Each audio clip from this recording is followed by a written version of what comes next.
Hey guys, let's do outfit from scratch video. ఇది మా first video. మీరు బాగా సపోర్ట్ చేస్తారని కోరుకుంటున్నాము. నేను కాటన్ ఫ్రాక్ కుట్టించుకుందాం అనుకుంటున్నాను. బాగా సమ్మర్ స్టార్ట్ అయిపోయింది. సో మాస్వి కాంప్లెక్స్కి వచ్చాము. షాప్ నెంబర్ 240కి వచ్చి నా రిఫరెన్స్ పిక్ అయితే ఇది చికెన్ కారీ కాటన్ ఫ్రాక్ కుట్టించుకుందామని అనుకుంటున్నాను. సో చూద్దాం ఇక్కడ ఎలాంటి కలెక్షన్ ఉందో. చాలా కాటన్ మెటీరియల్సే మనకి అవైలబుల్గా ఉన్నాయి ఇక్కడ. నాకు నచ్చిన మెటీరియల్ నేను పర్చేస్ చేద్దామని చూస్తున్నాను. Let's see. సిమిలర్ డిజైన్లో డిఫరెంట్ కలర్లో నాకు ఇది కనిపించింది. నాకు ఈ కలర్ అయితే బాగా నచ్చింది.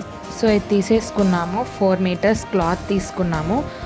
ఇది మా మదరే డిజైన్ చేస్తారు. ఎలా డిజైన్ చేశారు అనేది నెక్స్ట్ వీడియోలో మనం చూసేద్దాం. బాగా వర్షం అయితే పడింది. సోడా తాగి ఇంటికి వచ్చాము. ఇది వచ్చాక ఎలా ఉందని వేసుకొని చూస్తున్నాను. 4 మీటర్స్ కదా. తర్వాత దాని కిందకి లైనింగ్స్ కూడా తీసుకొని వచ్చేసాం. ఇది ఎలా టర్న్ అవుట్ అయిందో నెక్స్ట్ వీడియోలోనే చూసేద్దాం. సో వెయిట్ చేయండి. Bye bye.